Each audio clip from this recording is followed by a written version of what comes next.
ticketfm.com. On the internet, KNTK FM Firth, 93.7 The Ticket. Coming at you live from the Koppel Chevrolet GMC studios. This is Old School, sponsored by the Mercado by Certified Piedmontese. Broadcasting veteran Derek Pearson. When you find something that moves them, that makes them smile, celebrate it. That's your task. That's your superpower. Nebraska Football Hall of Famer Jay Foreman. Fires a pass, and it's intercepted by the Huskers at the 25, Jay Foreman. And Foreman takes it down to the 19-yard line. On 93.7 The Ticket and theticketfm.com.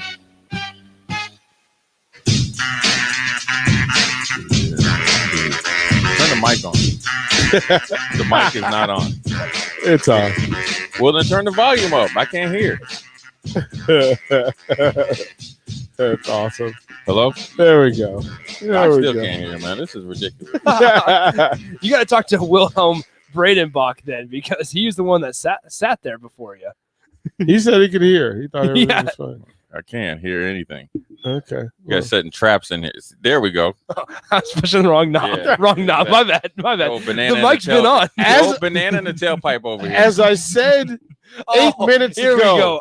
I'm inconsistent. The thing that happens with college-age dudes, they are inconsistent. They are constantly inconsistent. Right. The highs and lows. Right. He stepped up like a champion. Right. With the pumps and the bump. Right. We thought we were taking off. Right. Then he said, you know what? We just putting the airlock brakes on it, let you do a flyby, and we're going right back to ground zero. Gotcha. What did I do? What did I do that put the brakes on?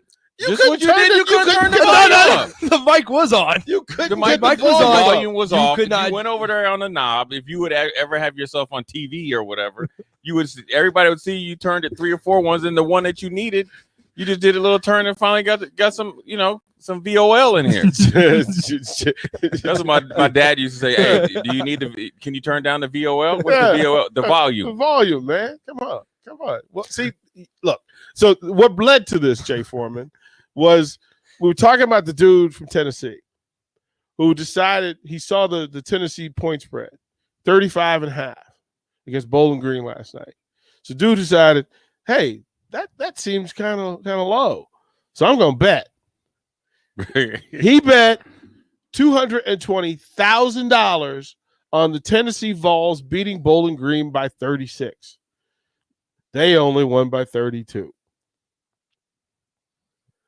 I said, if you're out here betting your money on college age student athletes, you might as well do the whole the Little Rascals meme of him just opening the window and throwing cash out by the handful, because those are college students and they are not consistent. And you betting on the University of Tennessee. This wasn't Alabama. No, he bet with his heart. That's what he did. Well, and I wonder if he had some Tennessee whiskey. I know it's like every 5 miles there's a whiskey factory all from Tennessee, so he must have some good whiskey. And he's broke today. Yes. Who sings the song Tennessee Whiskey, Jay? Willie Nelson? No. Chris Stapleton. Tsk you, DP. There you go. I got the brothers covered. Jay or nah? Look, when it comes to that, my win percentage would be 0. That's all right. It's okay. No. If it's not Pumps in the Bump, there's another song. That's all I know. Yeah. Pump It Up by Hammer too. That's what I wanted him to do. We can do it. It's Friday. That's it's Friday. It's Friday. We can do that. I was listening. I went home the other day. I was like, let's see what other songs he could do. You know what he could really do? Okay. LL Cool J, I'm Bad. That'd be a nice little theme song for him. Nick? Darius Payne heard it. They were playing it, I guess, last week at practice. And I was starting to get hype. He's like, this is before your time. I was like, nah, player. This is what I used to listen to before the game. This was it. Then I proceeded to rap it for him. But I won't be doing it here. Nick. Well, no. Nick. She's got to do it too. LL. I'm bad. We'll see. I'm bad. We'll see whenever we need to get him a Kango and a little tracksuit. He kind of yoked up like a little pre LL back then. Pre when LL before he started licking his lips. Hey, you know what's funny though? LL Cool J lives in Charlotte. Here's a funny story. Right. So this is back in the day. It's hot as all get out. So we're playing at this golf course, and I didn't know he lived there. You'd heard that he lived in one part, and then he couldn't where he lived in Piper Glen. They said he couldn't have a fence, so he's like, I'm out. So, anyways, we're playing. Myself or another guy that I'm playing with hit it, close to this house, this monstrous house or whatever. And I was like, man, there's his brother up in there, and he had going. You could see because it was slow, but he would be going in and out of his bedroom, taking some swings or whatever. Yeah. And he had a big old gazebo. I'm like, damn, what's this dude doing? I mean, he's got the whole like carnival in his backyard. So I'm thinking nothing of it. You can finally get in the cart, drive to get over there. This little dude is next to the fence with an extra medium shirt on.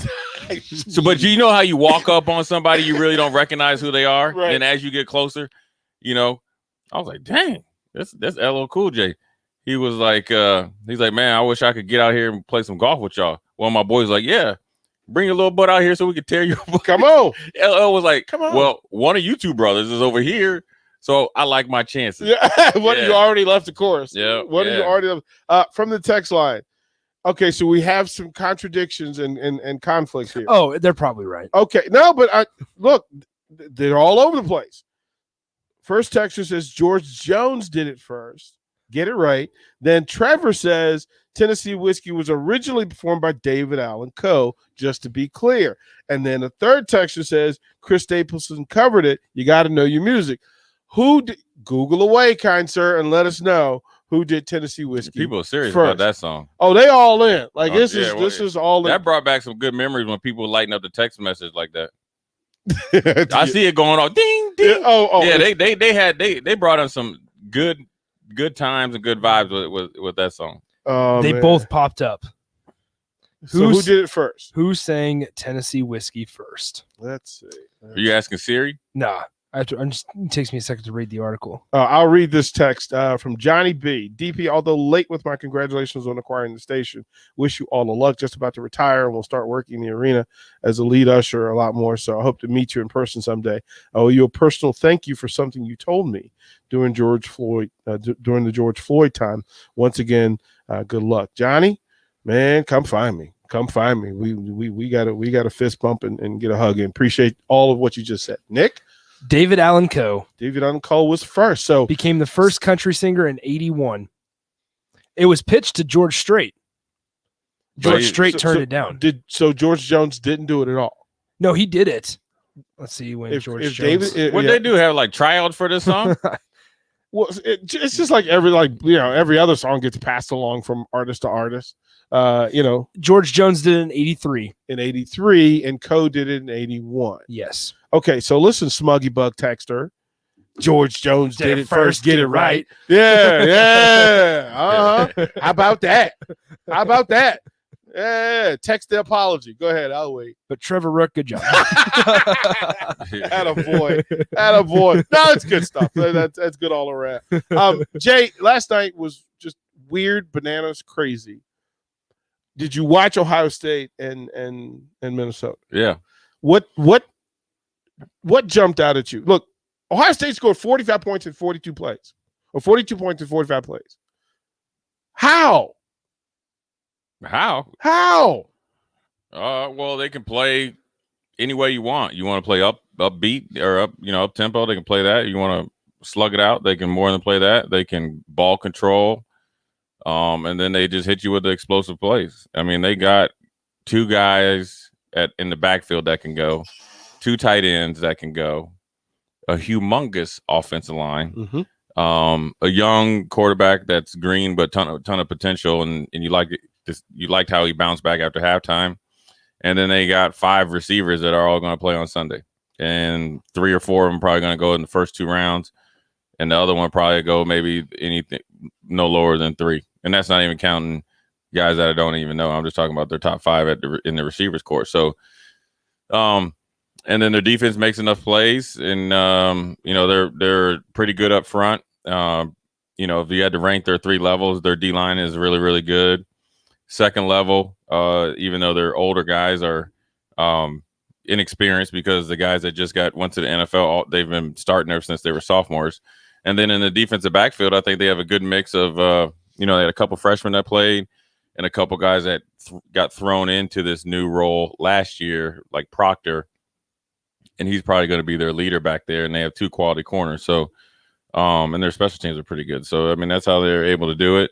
Minnesota tried to, slow the game down, which they did. I mean, Mohammed was getting off with 30 carries, 160 some yards, and they were physically, bringing it to Ohio State. But ultimately, you won't win or beat a team like that unless they turn the ball over a ton by running the ball. You have to be able to stretch them in explosive plays, from the outside receiver or tight end, which Minnesota doesn't have a tight end. They did really well down in the red zone. And, the first game of the season for these teams, like an underdog like Minnesota, you can even look at a little bit last week against Nebraska, Illinois, or any team that's the underdog, supposedly on paper with a big discrepancy. This is where you're going to get them to play their best in the first week, because they're able to, even though they say they don't, they're able to practice against looks that they're going to see in the spring, obviously all through 2-a-day camp. And so you're going to get their best thing for it, because this is the most scouting they've been able to do, pregame reps and stuff like that. So when they play their next opponent in, week 2, they only have 3 or 4 days versus having 3 or 4 weeks, to get ready for, Ohio State. What works, what didn't work. And also Minnesota offensively is in a good position to compete and slow the game down. They got a veteran offensive line with actually they go 9 deep of guys that have started 6 or more games because of COVID last year. A lot of their guys that are starting now didn't play. Conversely, other guys had to play. Pretty good, more than serviceable quarterback. And before he got hurt, in my opinion, the best running back, pure runner in the NCAA, along with they got the transfer, I think, from Texas A&M, 16, that caught a touchdown. He obviously looks like a SEC receiver. So then also they have another receiver too that was pretty good last year. So they have everything that Minnesota needs to be somewhat explosive on offense and being able to shorten the game. Where they played well at the beginning was on defense, right? They were opportunistic, caught the tip, behind there was a tip pass that was thrown behind Ohio State receiver. So they turned the ball over, did some things in special teams. You saw that when PJ Fleck went for it in their own red zone, I mean, backed up, I think on the 29-yard line, it was 4th and 1, and Abraham, busted a 30-40 yard runner, or 30 or 40 yard run. That's huge. That's like a big special team. It's almost like a fake punt, really. So that's how they were able to keep it close, and it was actually a good game, and they had control of the game. But once Ohio State got rolling, and they saw Minnesota wearing down, there's some holes in that defense, and Ohio State's defense started to crank it up. Where Minnesota, they knew once they got up on Minnesota by 7 points or 10, they would have to actually drop back and throw the ball. And then those dogs coming off that end, you saw it right in the first or second series after they got up by 10.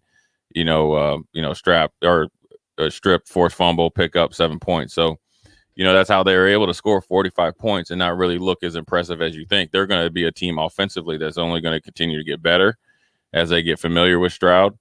And then I think defensively, if the second level matures and kind of starts to hold up their end, they're going to be, a tough team to beat in the Big Ten, and then obviously in the Final Four if they get that far. You're a defender.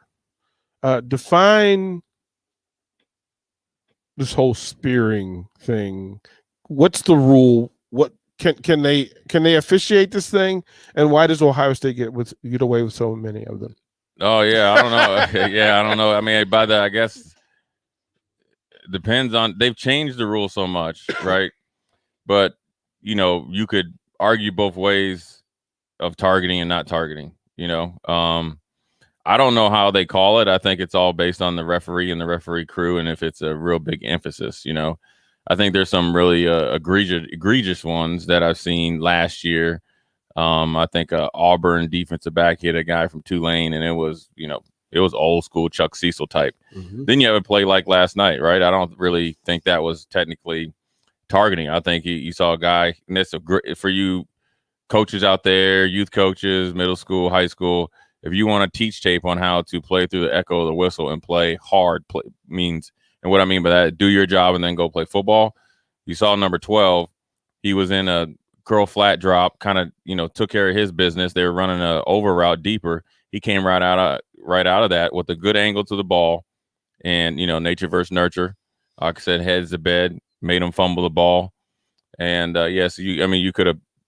I like the call. They let him keep playing, but then also, if they would have got him for targeting, I could see that too. Does Ohio State get the benefit of the doubt maybe for some calls? Sure. Have they earned it? Probably so, because. Now, granted, this is, if it's a hit that you see where he's leading, he's horizontally, then you got to ding him up. But I think Ohio State has earned so much credibility and equity and good play, right, and physical play, that sometimes, I'm assuming a ref would be like, well, that's one team playing at a different rate of speed than the other. I'm not going to penalize you for it.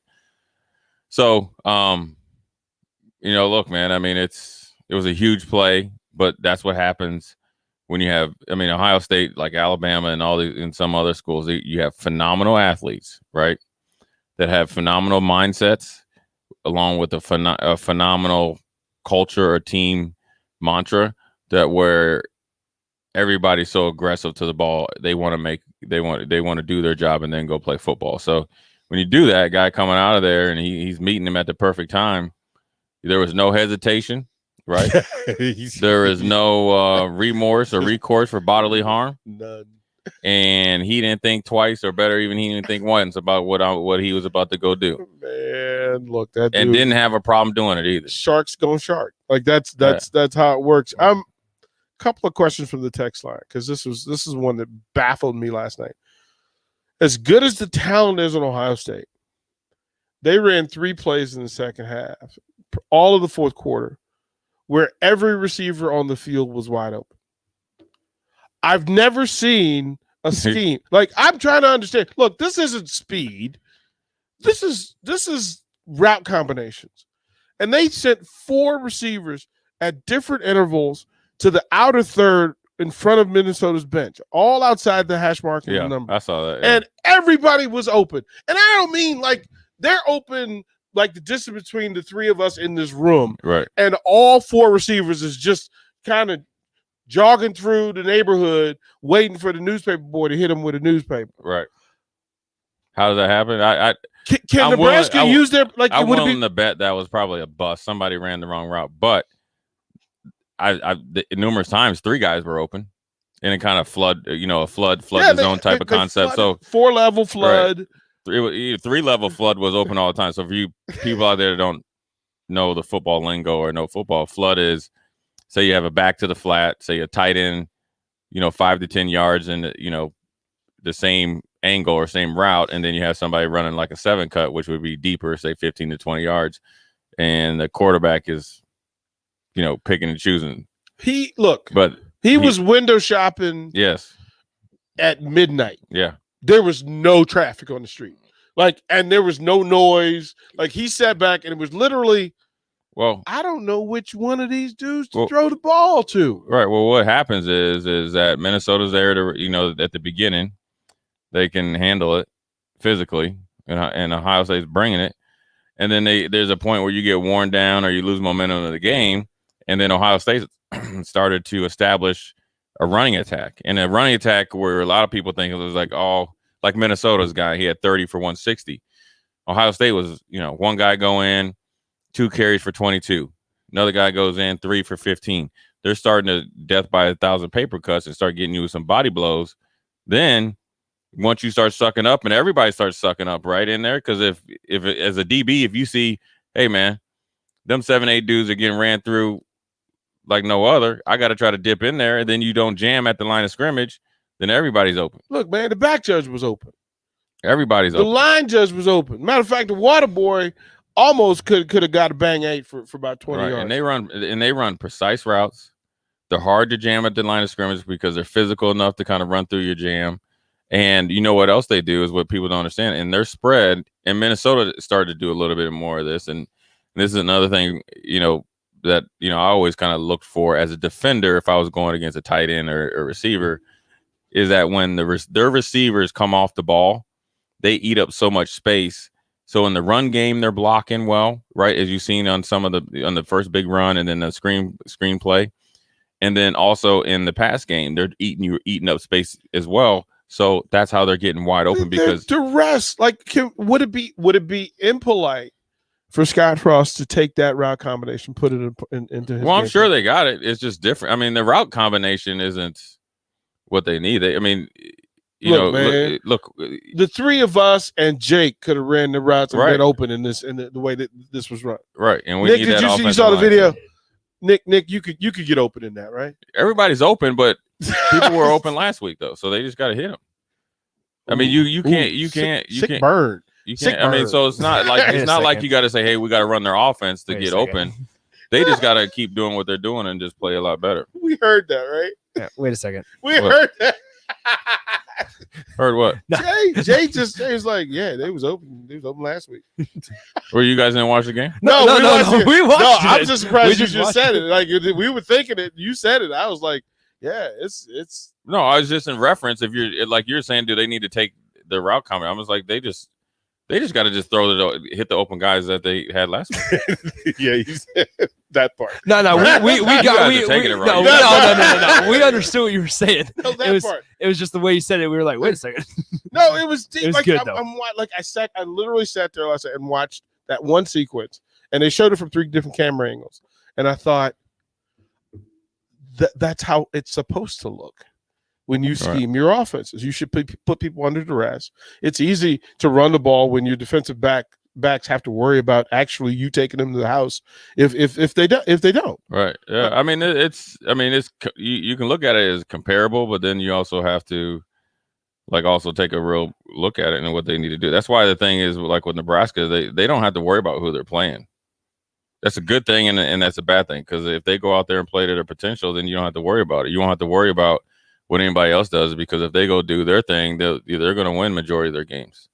So that's the you can say, oh yeah, you could look at it even like, oh, UCLA looked really good against Hawaii. I mean, Hawaii can't beat the Nebraska All-Stars that play out there in Kearney, right? They can't stop them, but they look good against them. Yeah, you can look at it. Look what happens to do that. Well, Illinois is not Hawaii, So, the one thing is that, being in different situations in college and in the pros, you got to make sure that you just say, hey, look, let's not just close the book on what we do. We just got to make sure that we got to, brush up on what we're doing, because it's like defense, right? You could run, I played in where we ran a lot of dime, nickel, 3-4, 3-4 with 4-3 concepts, 4-3 with 3-4 concepts, regular 4-3, kind of high blitz and high risk, high reward type of 4-3s.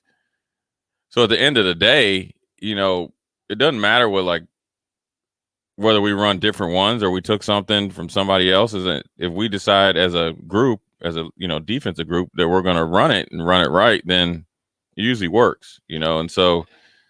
What the moral of the story is that, yeah, that stuff last night looked great, obviously, and they got rolling. It's not really comparable, but in some ways it is. But ultimately, let's not forget, if we don't show up to fight Mike Tyson and punch ourselves in the face, this is a different week this week for those guys. I'll ask you this because it's fantastic to me. During Nebraska's heyday, during your best teams, did you get calls that were simply because you were better than the other team? Oh, I don't remember. I mean, did you ever think you ever got? There might be calls some, because you were in Nebraska and it was Tom Osborne. I don't think so. Okay, that's fair. I don't. Not that I remember. I think that.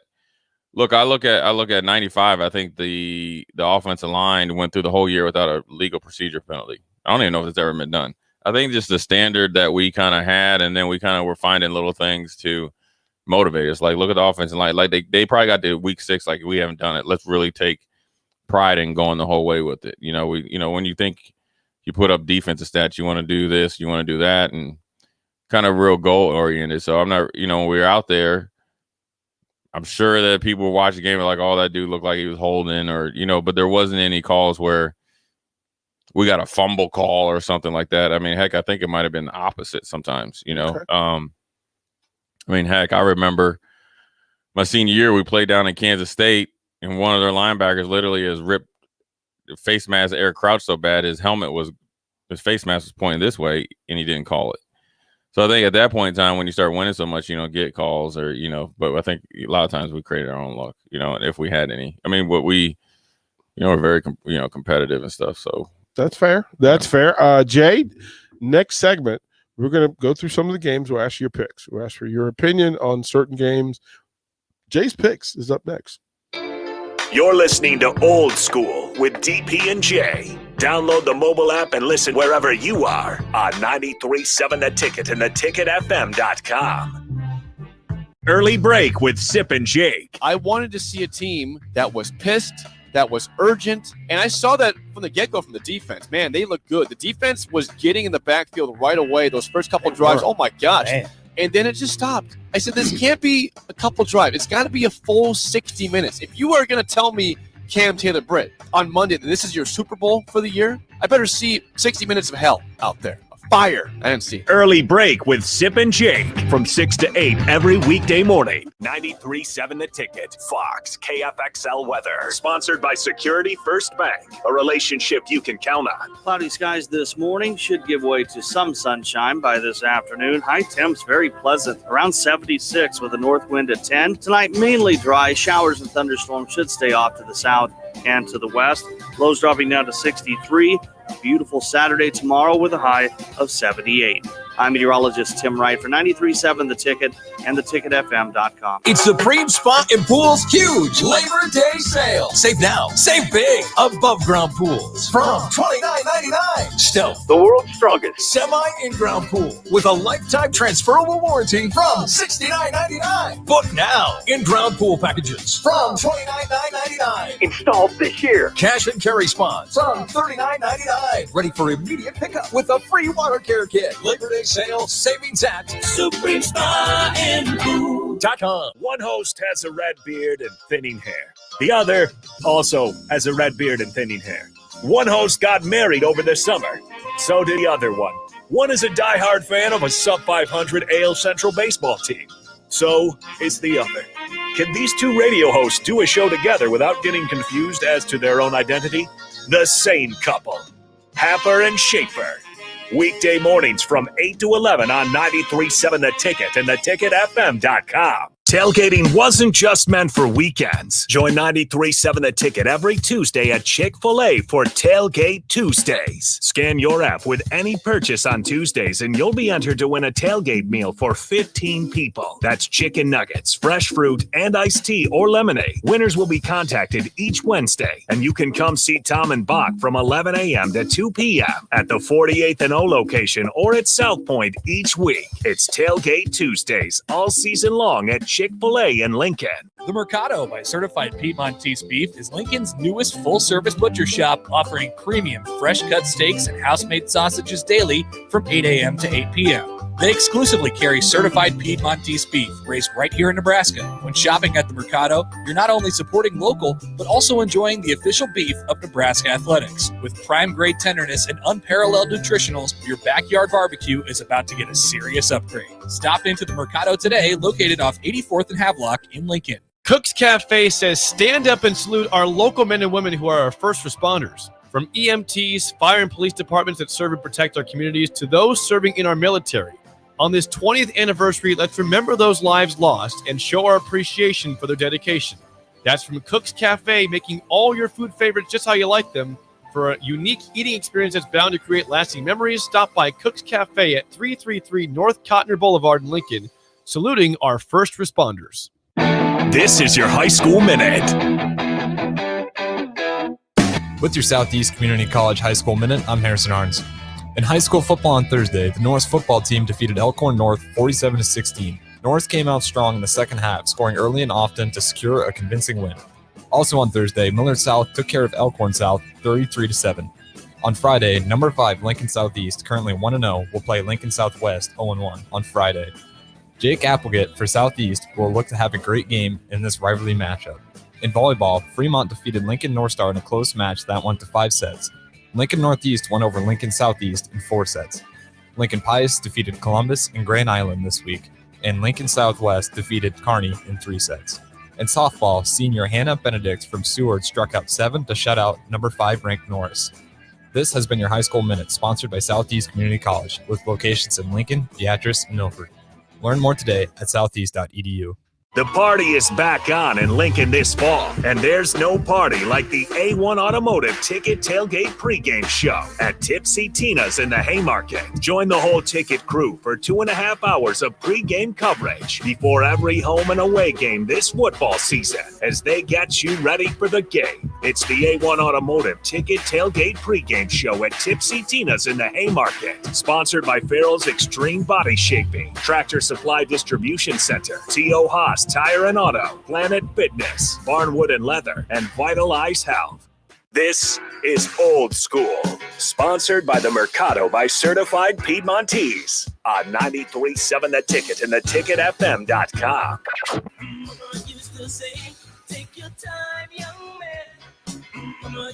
When we go to gamble, we go to lose subconsciously. Jay Foreman's picks of the week on Old School. Me, I never feel better or more alive than when they're raking the chips away. You got to know when to hold up. Hold on. All right. Know when to fold up. Know when to walk away. Know when to run. You gotta count your money. When you're sitting at the table. Who's singing this? Michael Scott. When the dealing's done. Oh, man. See? That was impressive. Thank you. See? He did that just for you. I appreciate Took that. about 30 minutes today. He did it just for you. Time well spent. I agree. There we go. Let's go through, Jay, some games. Let's start with some games tonight. Number 10, North Carolina at Virginia Tech.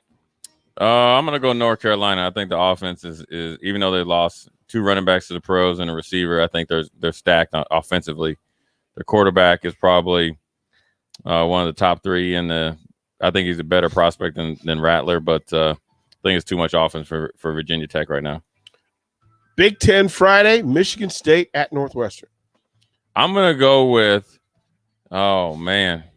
I never like going against the Wildcats, especially when they look like a year that they look like they're down. They always end up being pretty special. But I think the fact that they lost so much on defense last year is going to take them a little bit. So I'm going to go with old Spart Dogs somehow, some way. Sparty. Mel Tucker coming in there causing havoc. Oh, we like it. Big Ten Saturday, kickoff 11 o'clock. Number 19, Penn State at number 12, Wisconsin. I think it's another game that I think it's too early in the year for Penn State. I think they have a lot of unknowns. Is Clifford going to be better in this new system, supposedly catered to him? Defensively, I think they lost their best pass rusher for the whole year, so that hurts. But they do have the running back coming back from COVID last year. But I think Wisconsin, even though they have a plethora of running backs and a big old offensive line, I think Graham Mertz is probably a little bit better and steady quarterback prospects, considering the game is at Camp Randall. So I think that gives Wisconsin the upper hand. Number 1, Alabama versus number 14 at Miami. Oh, Alabama. I don't know if I sent you guys that hype tape about that dude in that locker room. That brother there looked like he had me scared. Eyes was black. I've seen that look and had that look in my eye when he said, "Hey, you got to come see me," and they've been talking junk and we ain't saying nothing. They gonna get some Bama that they might not be ready for, but them South Florida boys are gonna compete. I think Bama's gonna win. Okay. Number 17, Indiana at number 18, Iowa. I'm going Indiana, the Fighting Tom Islands. I hate Iowa. I don't like Iowa, but I respect them. But I think Indiana has Penix. They got a plethora of receivers. I think they've worked on their running attack to kind of match Iowa's kind of like, beat you up type of, offensive style. Indiana's defense is underrated, and they have a bunch of ball hawks coming back. So I like Indiana overall to win for the upset victory because it's at Iowa. Number 23, Louisiana at number 21, Texas. Oh, I'll go. Man, Louisiana beat the brakes off of Iowa State last year. Yep. That's hard, man, because you'd like to give Sarkisian the upper hand because of the offense and Texas with their athletes. But then what Louisiana is capable of and the horses that they got. I just think for Big 12, like if you're a Big 12 fan, are you rooting for Texas to lose? They are, but I'm picking Texas to win. Right? Like, you think the rest of the No way. I don't know why I must have bumped my head. We ain't never picking Texas. I'm going Louisiana. Okay, I was going to say horns down. Horns down. Number 5 Georgia at number 3 Clemson. Georgia, but the game's in Charlotte, not in Clemson. Yeah, it don't matter where it's at. I think Clemson's going to win. I think Georgia is the king of the B movies. And they got everything. Hey, the world needs B movies. Look, man, they're like a golfer that's a 10 handicap going out there and try to play against professionals. They have everything that you would think on the surface, but they just are a step or two or a tier or two below Bama and the Clemsons. I think Clemson is looking out for redemption. I think their defense is going to be better than it was last year, and their quarterback is going to be pretty special, and I think he's a little bit too much for Georgia to handle. Number 16, LSU travels to the Rose Bowl to face UCLA. I think LSU is going to beat them and beat them up. I think UCLA will come out offensively and give them a little bit of problems. But I imagine after some turnover on the coaching staff and Ed Orgeron not getting that year pass because at times they look so bad on defense that, they're going to come out inspired and try to make a statement that they are back where they think they should be. And they're going to start against UCLA. BYU goes and puts its audition tape on display at Arizona at night. Ooh, man. Jed Fish is a close friend of mine. The BYU Cougars are they're just tough because they showed me a physicality, even though they lost to Coastal Carolina that they didn't have, but they lost their quarterback, and that's huge. And I like the fighting Jed Fishes down there in Arizona because they're going to be sold out. So I'm going to go with Arizona with I think what I'm going to call is an upset victory at home against BYU. All right. Sunday, the Fighting Irish, number 9, Notre Dame, goes to Tallahassee, Doak Campbell Stadium to take on the Noles. Ooh. Imagine that atmosphere. 6:30 at night in Tallahassee. They're gonna be hitting that. They're gonna be hitting that Florida State fight song probably since like 8 o'clock in the morning. They could just gonna put the stills on the back of the truck and just drive around pumping that thing. Nick, put that on your list of places to go and watch a game. I'm going Florida State. Ooh. I think they showed some. I think they showed a little bit of grit last year. They're playing at home. Mm-hmm. Notre Dame doesn't have a quarterback. They got some good receivers, and they're more defensive led. I think that heat down in Florida going to jump on them boys from South Bend, and somehow, some way, them Seminoles are going to win. Even though that looked hard for them to score last year, I think they'll be better this year. It's to me that's an important game, and it's Sunday night in Tallahassee. Yeah. Like I'm frightened. I couldn't do an over under on the number of like vodka shots that will take place. Oh, it's not I'm just waiting to see how many scraps they're gonna get. And them Florida State boys at night, like if they're playing at 2:30, I'm picking Notre Dame. Yeah. In fact, it's a night game down there in Florida State, Tallahassee. They're gonna call on all their superpowers. They get the other dudes to show up. Yeah. See, Nick, they have their Saturday morning guys who show up at games. Those nighttime games in Tallahassee, you need support. Interesting. You need some people to go with you, and that's what it is. Couple of questions for you about Nebraska and Fordham, kind sir, if you would. Yeah. All right. How many Nebraska quarterbacks do you think we see tomorrow? Well, I mean, if everything goes right, you see them all. I'm assuming. I mean, ideally, that would be what you want to do, right? Well, I'm asking this in the sense, let's take any 41.5 point underdog. Oh, if you win by 40, right? You're saying win if Nebraska wins by 40. I'm assuming at least 3. I'm guessing.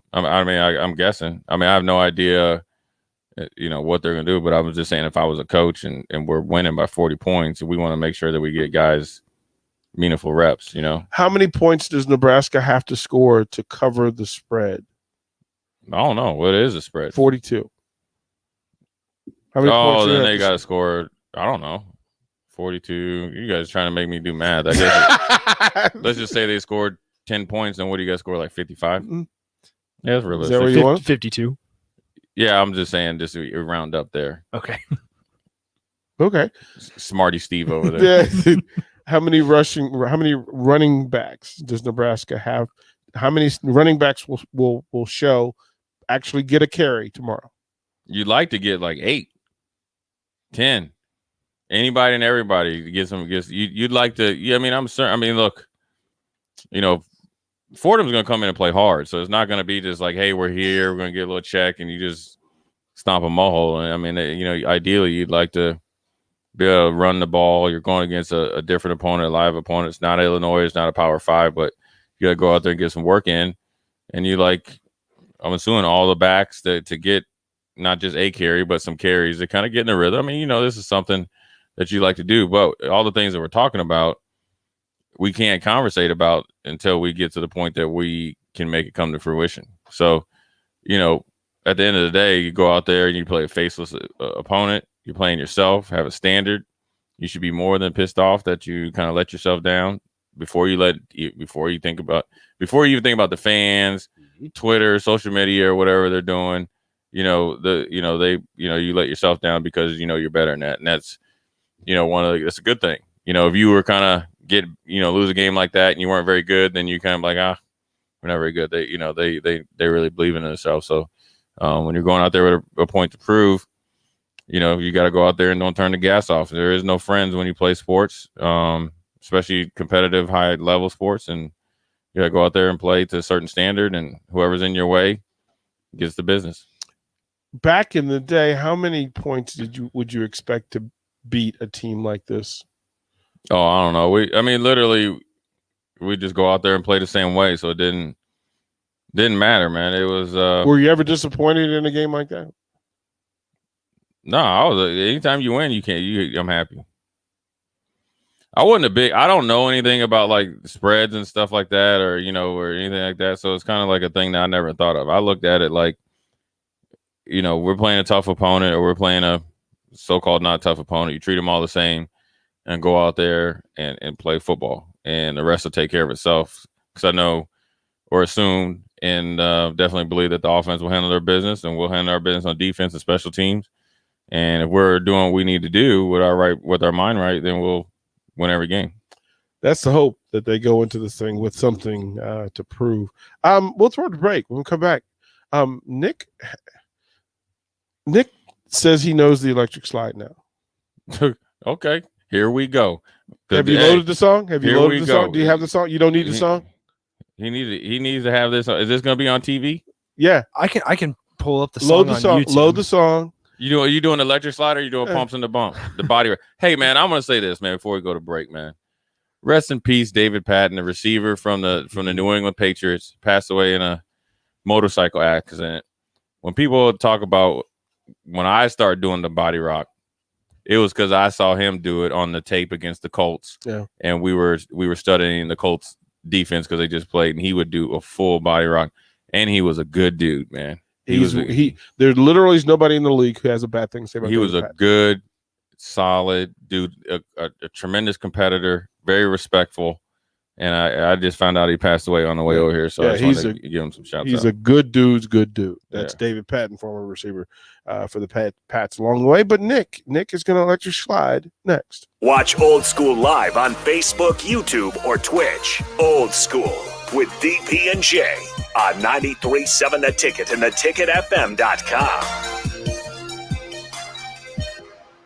In every office, there's two types of people. There are those who bring in bagels and those who eat the bagels that someone else brought in. Everybody likes the first person. Be that first person. Weekday mornings at 7:30, you have a chance to win a business box of bagels from Bagels and Joe. All you have to do is shut up, Sipple. 2 questions for you, 2 for Sip. Win, and the bagels are yours. Lose, well, you don't want to lose. You lost Monday, you lost Wednesday, you're a loser. Shut up, Sipple. Weekday mornings at 7:30, brought to you by Bagels and Joe. At MD Pain, we know chronic pain is a problem. It can lead to isolation, depression, and the inability for you or a loved one to live the life you want. That doesn't need to happen. Chronic pain can be effectively managed. The doctors of MD Pain wrote the book on effective, ethical pain management. Get actual solutions with the most up-to-date, clinically proven treatment options available.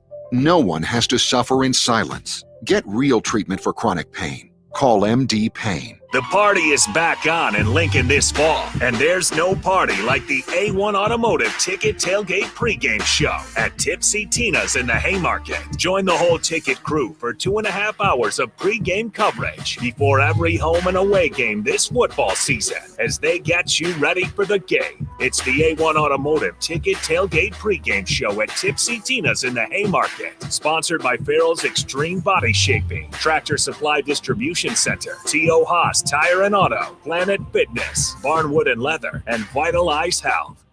At Madonna Therapy Plus, your health and safety is our first priority. Whether you're recovering from a minor sprain or a complex medical condition, our therapy experts can help relieve pain and increase mobility in an environment that adheres to enhanced safety guidelines. Therapy Plus is open in Omaha and Lincoln for comprehensive physical, speech, and occupational therapy, all with enhanced in-person safety plus new telehealth options. So don't let wellness wait. Learn more and schedule an appointment at therapyplus.madonna.org. The decision to replace your air conditioner will save or waste money for 15 to 20 years. Bryant offers some of the most efficient ACs available, up to 26 year. Schedule your free estimate at BryantLincoln.com. 93.7 The Ticket, Fox, KFXL weather. Brought to you by Bryant Air Conditioning, Heating, Electrical, and Plumbing.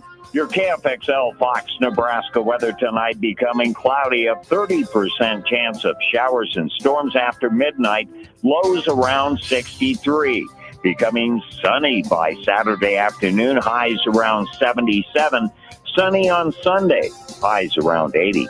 I'm KFXL Chief Forecaster Kent Fountain for 93.7 The Ticket. Century Electric is now hiring for experienced licensed electricians. This position will serve around the Lincoln area on both commercial and residential jobs. Century Electric is well established with 40 years in operation and offers a substantial hiring bonus as well as tons of benefits. For more information or to apply, go online to centuryelectric.com and click the careers tab or call them at 402-467-5550. Come work for a great company today with Century Electric, whose commitment is always to their customers. You could close out 2021 winning $2,022 and go on to win $1 million at the beginning of 2022 in the Nebraska Lottery's Powerball's Rockin' 15 promotion. Until September 25th, buy a Powerball with Power Play ticket and enter for a chance to be one of 15 lucky people to win $2,022 and a chance to win $1 million at the start of the new year. It's a promotion that truly rocks. Powerball top prize odds 1 in 292 million. Back to old school with DP and J on 93.7 The Ticket and theticketfm.com. All right, jump over to the Starter Heyman video stream. Jump over now. You can catch us on Facebook, YouTube, or Twitch. Because every now and then we get to highlight a performance. And we get 2 performances a day. It's an exceptional Friday. Like today, like chef's kiss. Like just outstanding. So Nick has been working on this, and Nick has told us that he has learned the electric slide and will do it live. Yeah, it's tough. I don't have a lot of room back here. Make it work. Make it work. Yes. I had to do electric slide in a room full of like 8 300-pound women. You got to make room where you can find it, bro. We'll see. All right. Let's see if we can hear everything here. Come on. Give it to me, Nick. Come on, Nick. Take your headset off. Take your headset off. Come on. You can put the monitor on. There we go. He missed it.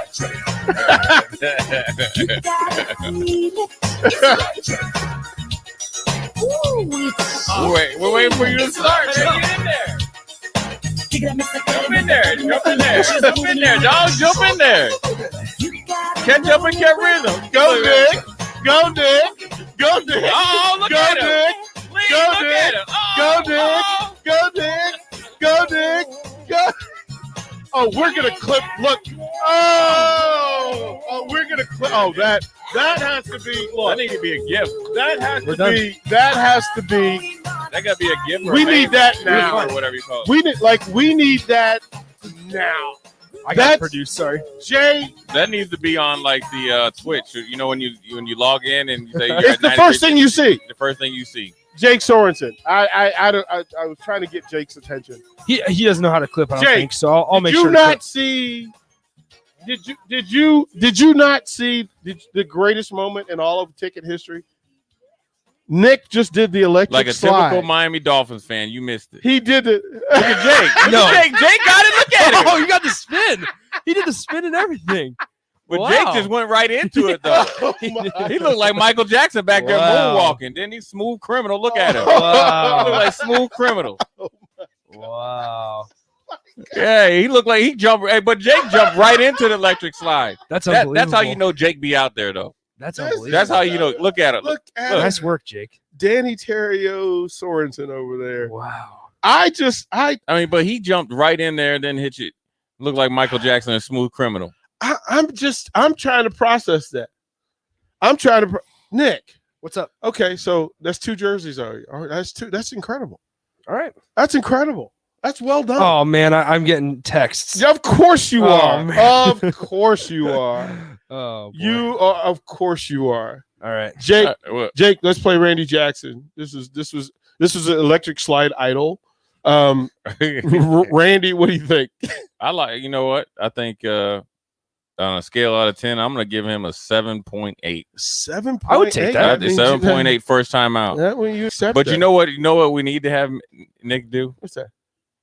Is there's a song or a dance called the Smeeze? Oh, I think that's going to take him 2 weeks though. Hold on, I hold sent on. you that. It's gonna Remember take the him older dude? Yeah, it's going to take him The a while. Smeeze. It's going to take him a while. But no, that's easier. Yeah, but it's That's going to just take him a 3 while. to the right, 3 to It's the gonna left. ta- It's right. going to take him a while. Yeah, that's what we need. That's what we need to do. Ryan says he's speechless at that electric slide. Good.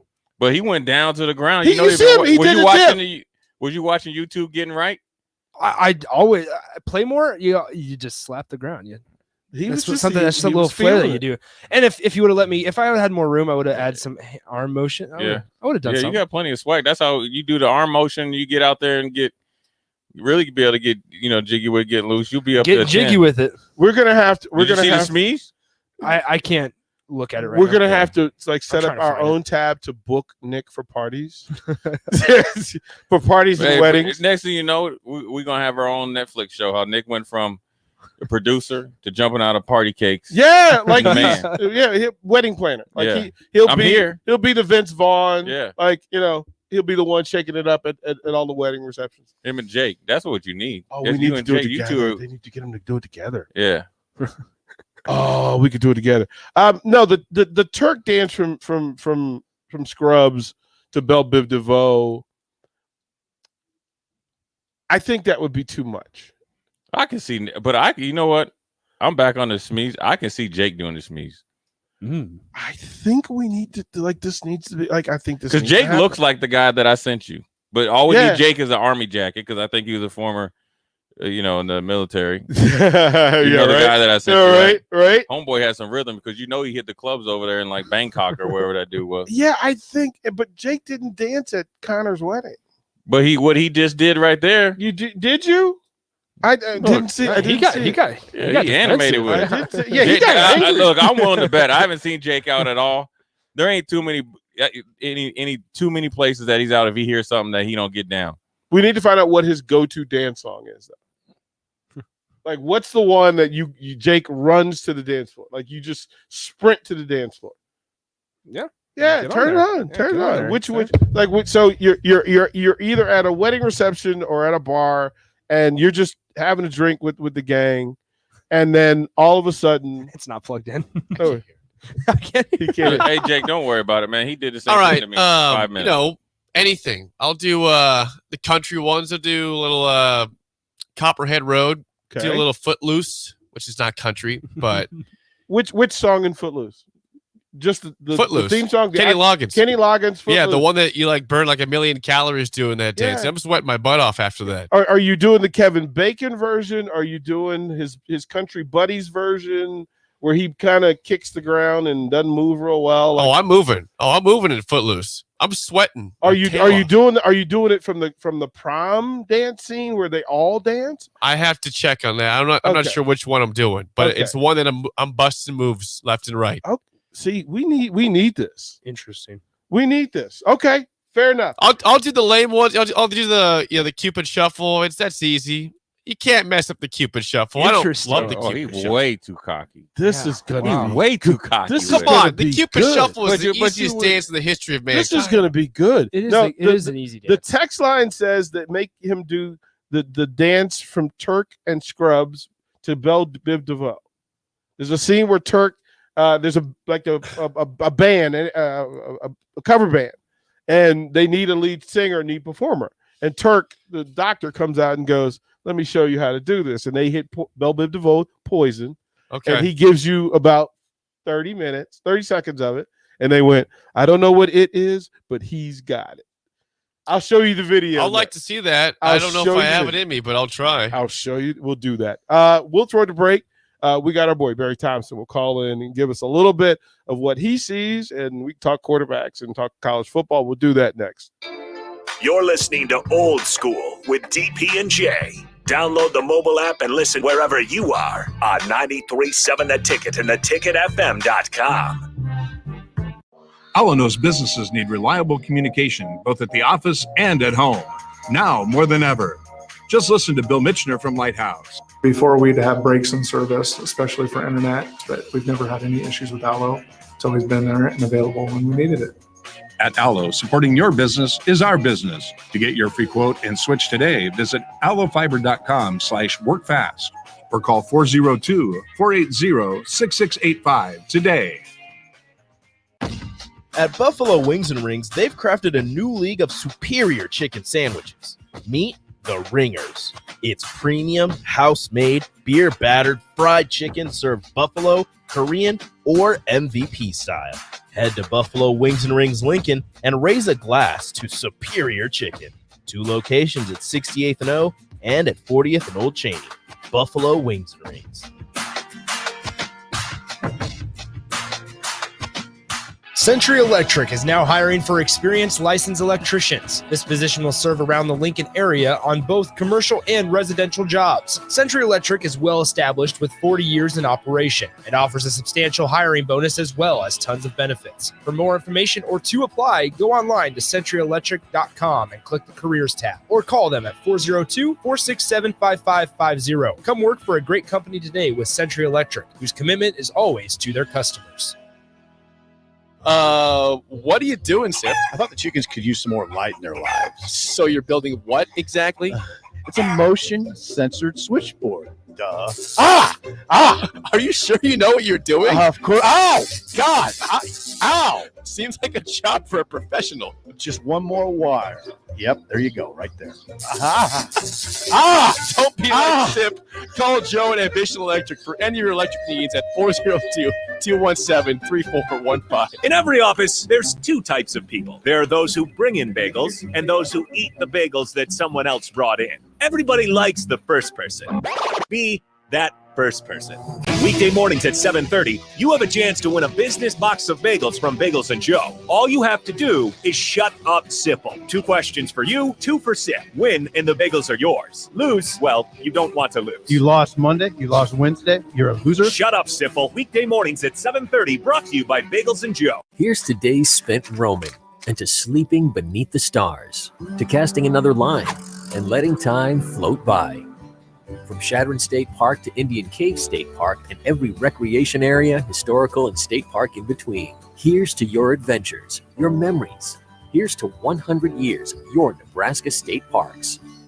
Plan your next trip today at NebraskaParks100.org. Sponsored by Nebraska Game and Parks. Aired with the Nebraska Broadcasters Association and this station. This is your High School Minute. With your Southeast Community College High School Minute, I'm Harrison Arns. In high school football on Thursday, the Norris football team defeated Elkhorn North 47-16. Norris came out strong in the second half, scoring early and often to secure a convincing win. Also on Thursday, Millard South took care of Elkhorn South 33-7. On Friday, number 5 Lincoln Southeast, currently 1-0, will play Lincoln Southwest 0-1 on Friday. Jake Applegate for Southeast will look to have a great game in this rivalry matchup. In volleyball, Fremont defeated Lincoln North Star in a close match that went to 5 sets. Lincoln Northeast won over Lincoln Southeast in 4 sets. Lincoln Pius defeated Columbus and Grand Island this week, and Lincoln Southwest defeated Kearney in 3 sets. In softball, senior Hannah Benedict from Seward struck out 7 to shut out number 5 ranked Norris. This has been your High School Minute, sponsored by Southeast Community College, with locations in Lincoln, Beatrice, and Milford. Learn more today at southeast.edu. Tailgating wasn't just meant for weekends. Join 93.7 The Ticket every Tuesday at Chick-fil-A for Tailgate Tuesdays. Scan your app with any purchase on Tuesdays and you'll be entered to win a tailgate meal for 15 people. That's chicken nuggets, fresh fruit, and iced tea or lemonade. Winners will be contacted each Wednesday, and you can come see Tom and Bach from 11 a.m. to 2 p.m. at the 48th and O location or at South Point each week. It's Tailgate Tuesdays all season long at Chick-fil-A in Lincoln. This is Lincoln's home for sports talk on the FM dial. Also online at theticketfm.com. On the internet, KNTK FM Firth, 93.7 The Ticket. Coming at you live from the Coppel Chevrolet GMC studios. This is Old School, sponsored by the Mercado by Certified Piedmontese. Broadcasting veteran Derek Pearson. When you find something that moves them, that makes them smile, celebrate it. That's your task. That's your superpower. Nebraska Football Hall of Famer Jay Foreman. Fires a pass, and it's intercepted by the Huskers at the 25, Jay Foreman. And Foreman takes it down to the 19-yard line. On 93.7 The Ticket and theticketfm.com. The autumn wind is a pirate, blustering in from sea. With a rollicking song he sweeps along, swaggering boisterously. His face is weather-beaten. He wears a hooded sash, with a silver hat about his head, and a bristling black mustache. He growls as he storms the country, a villain big and bold. And the trees all shake and quiver and quake as he robs them of their gold. The autumn wind is a raider, pillaging just for fun. He'll knock you round and upside down and laugh when he's conquered and won. Let's bring him in. Let's bring him in. That gets hey, I know that's your football theme, football season anthem. Listen, it doesn't matter if the mule driver is blind. Just load the wagon. Man, in season, Barry Thompson. How you doing today, brother? Hey, if I was doing any better, they'd have to arrest me.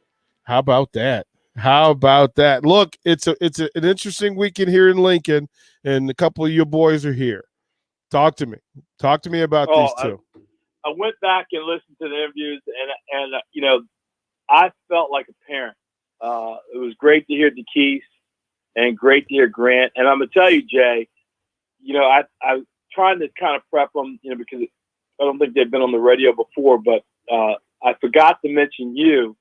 And when I was talking to Grant afterwards, like, I didn't know Jay was going to be. I didn't know Jay. I said, well, you know, maybe, possibly, you know, you can reach out to him somehow, and Jay. But Grant was really impressed with both of you, but certainly Jay.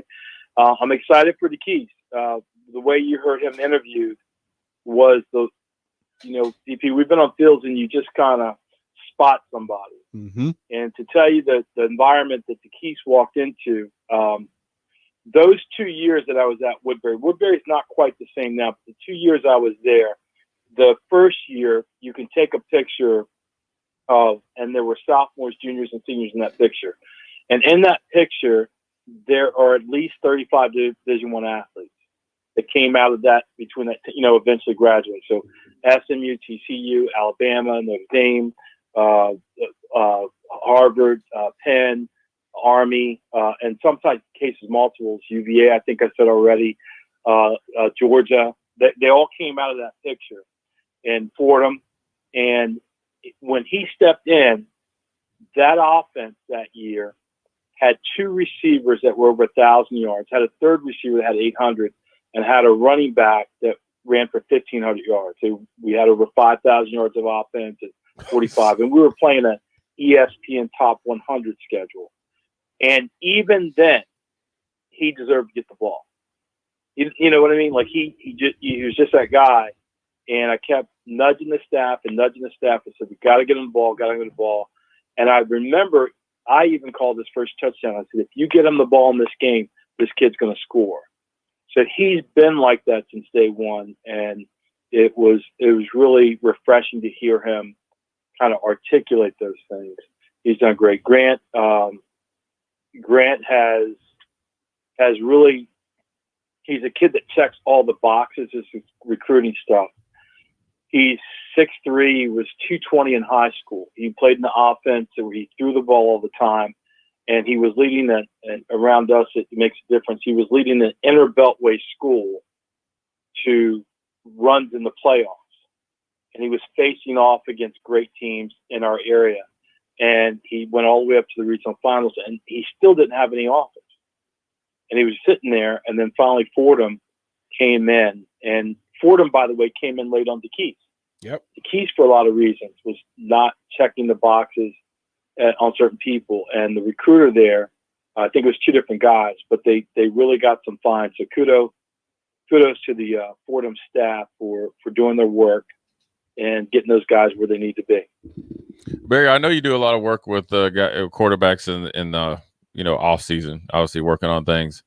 How does your role change for the guys that you train during the season? Do you check in with them once a week, or do you watch their tape and kind of send them notes so they can progress along, obviously during the season as much as they did in the off season? Right. I do not coach from behind, so I don't watch their tapes. I see their highlights and stuff that they put out.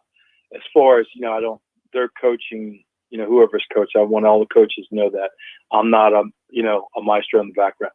But we do have something called Stay Sharp Sundays, Jay. Uh-huh. And it's a really cool thing because at the high school level here, what can happen is you play on a Friday, they have Saturday off, they have Sunday off.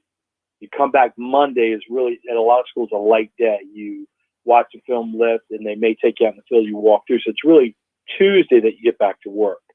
So I started looking at that span. That's a long time to be off during the season for a quarterback.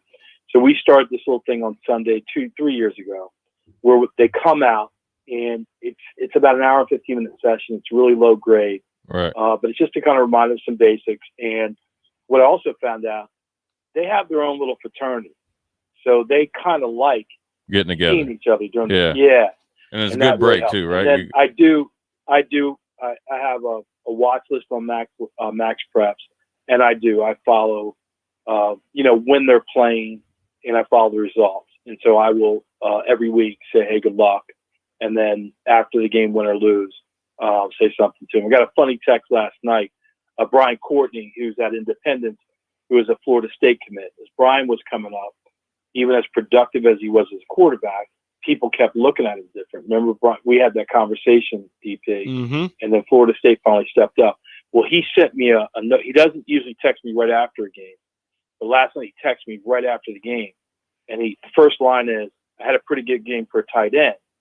And there was nothing behind it. I'm like, crap, they put that boy at tight end, in high school. Yeah. And then he said he had 4 touchdowns in the first half, three passing, 1 running. But, Jay, that's the kid that's the kid I sent you, the quarterback Right. I sent you Yeah. the tape on.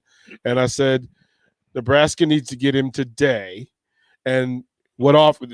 Everybody asks, well, who's made him offers? I'm like, that's not the point. Look at the dude now. I'm Right. just telling you, he's as good as anybody you got, probably better. Get him now. 3 days later, Florida State. And I just went, doggone it, man. Yeah. It was quicker. It was quicker than that, DP. Were we on Wednesday or Thursday? Yeah. Which way? Either It was we were on Wednesday. It was Friday, Wednesday. Friday afternoon, he got the offer. Yeah. And so my version. That's how y'all work. Y'all instant, right? Look, man, Instant karma. That's y'all too. We trying to I'm like, Jay, we got one, man, and he's unattached. And Jay's got to leave, so we'll get him out of here. I'll talk to you in 20 minutes. But Barry, it was that funny. I sent it to Jay, and I went, okay, this is how this is gonna get down. This is a legit dude who doesn't have an offer, but this is the guy, and as a part of college, like this is how it works. I'm like, give it to Nebraska right away. Like right away, just get in the game and make this kid an offer. Like look at the film and make this kid an offer. And I was like, and then you texted me and said Florida State. I went, yeah, gun. And I don't know. Got it. I don't know what day we were on. We were either on a Wednesday or a Thursday. We were I on think it was Thursday. We were on It was a Thursday. Thursday. Jay, let me tell you what happened. I told DP about this guy, and he just, I don't know if you looked at him, Jay, but he crushes everything in front of him. 1470 SAT, 4+ in the room. He's got pictures of him deadlifting 600 pounds. This past spring, he ran track. He ran the 100, and I think he ran the 100. He had a game where he scored 7 touchdowns in a game. In addition to that, they put him on defense, and he had 3 sack strip fumbles, and he recovered 2 of them. Man. So that Thursday, he gets me on, and I went off. I just said, how do you not have a kid like this in your program? You figure out what to do with him after you get him, but take him. He doesn't hurt your program. He only makes it better. That was Thursday, and I was so wound up that I had a phone number of a quarterback coach of a Power 5 school that when I got off that night, I called that guy for the first time. Mm-hmm. I called him. I said, do you know about this guy? He said, no. And he did the classic thing. He said, I'll take a look at it. And, like meaning he's going to look at it later. But he pressed the button. 3 minutes later, he goes, are you up? Can I talk to you now? He talked to me. And I go, why aren't you on this guy? He goes, we should be. And then the next day, Florida State, who was not in the picture, there were programs kicking the tires on them. Mm-hmm. I'm not going to make sure, but there are other schools kicking the tires. Hey, I want to see you at camp, blah, blah, blah. Florida State stepped up Friday afternoon and offered him. We sent him out. You and I had the conversation.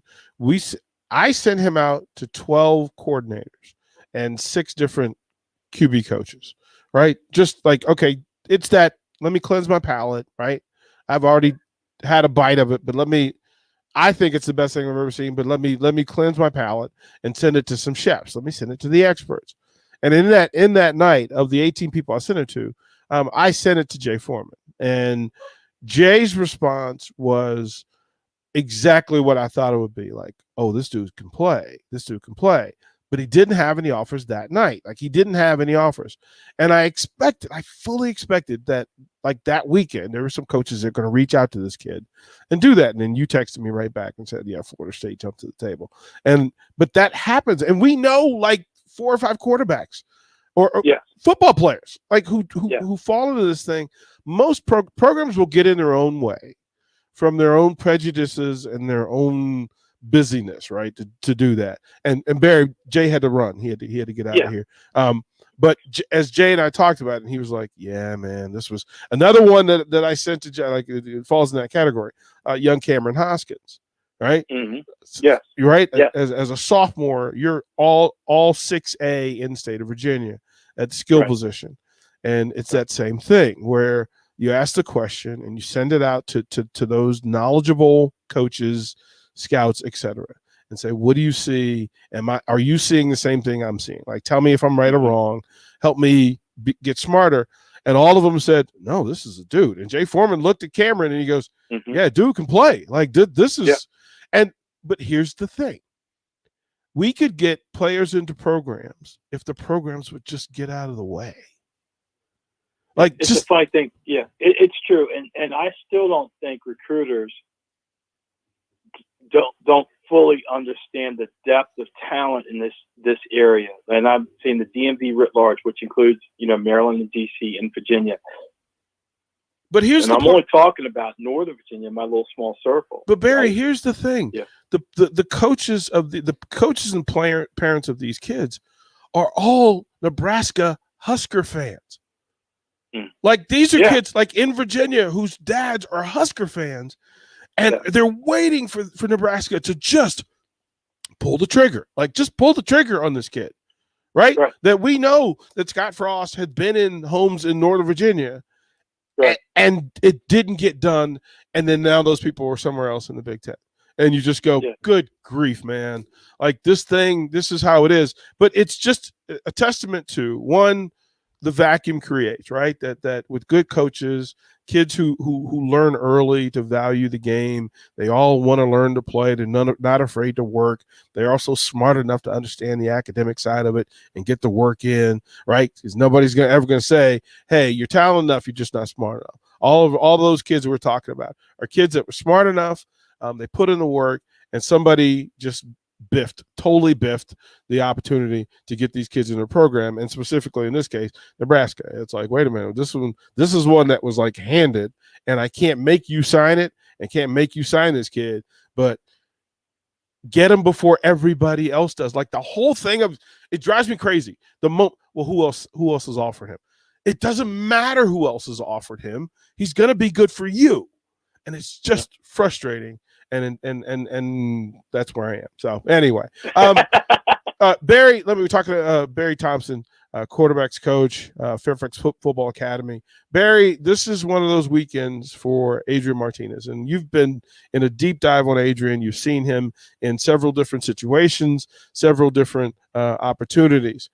And on a week where the conversation is, hey, Adrian is simply not making the throws that he should make. The easy throws that he should make. The hard throws are hard throws. But the easy throws, those I need to move my feet, plant my feet, I need to have my head in the right direction, I need to work the mechanics of it. What within a week from Illinois to Fordham, what can be done, or is there anything that can be done to get Adrian more comfortable so that the yips are not a part of what he does on Saturday? Excuse me.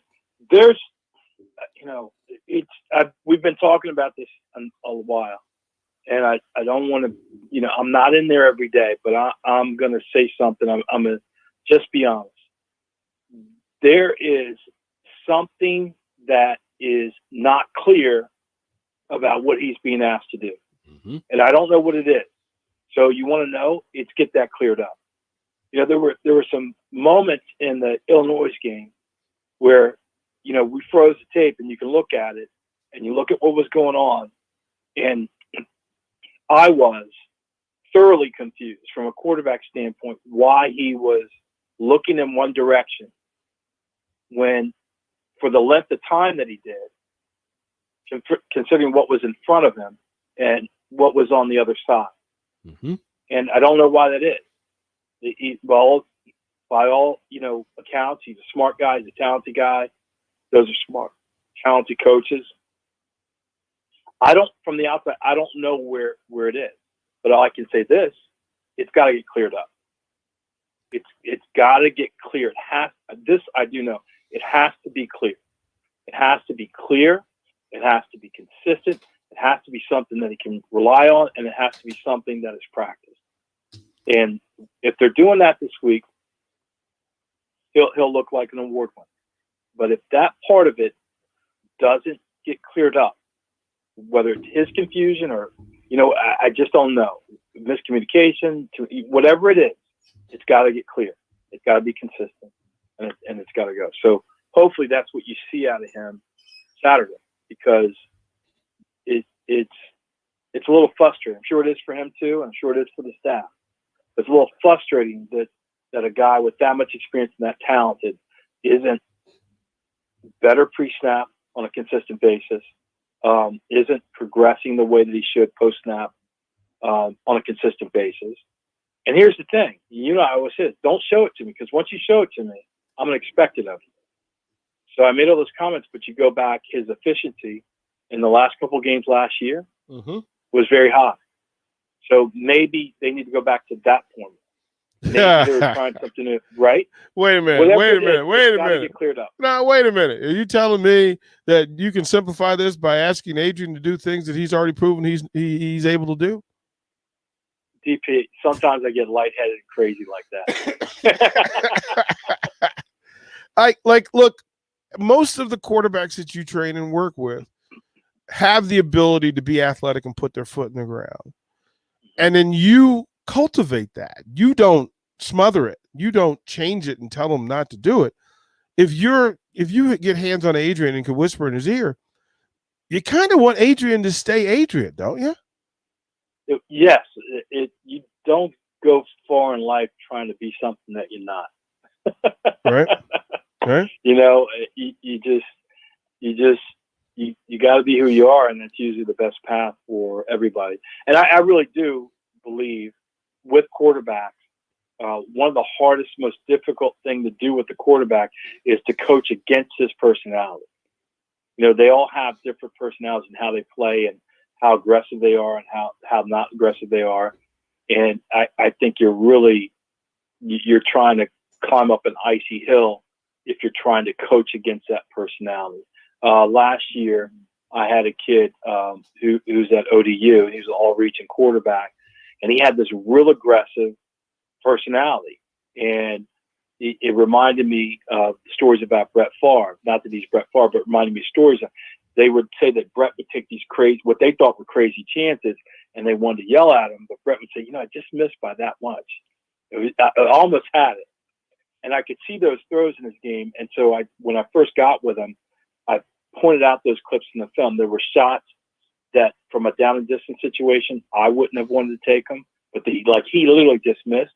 And I told him, I said, I don't want to coach that out of you, but here's what I do want to coach into you. So I never took that away from him. And I never, spent time on the field yelling at him when he was aggressive. Barry, from the text line, it says, did anyone ever ask the question, does Adrian know how to read defenses? From what you've seen, right? I won't speak for you. What do you see? Okay. Well, again, I'm not in that room, and that makes a world of difference. But I can tell you what I've seen.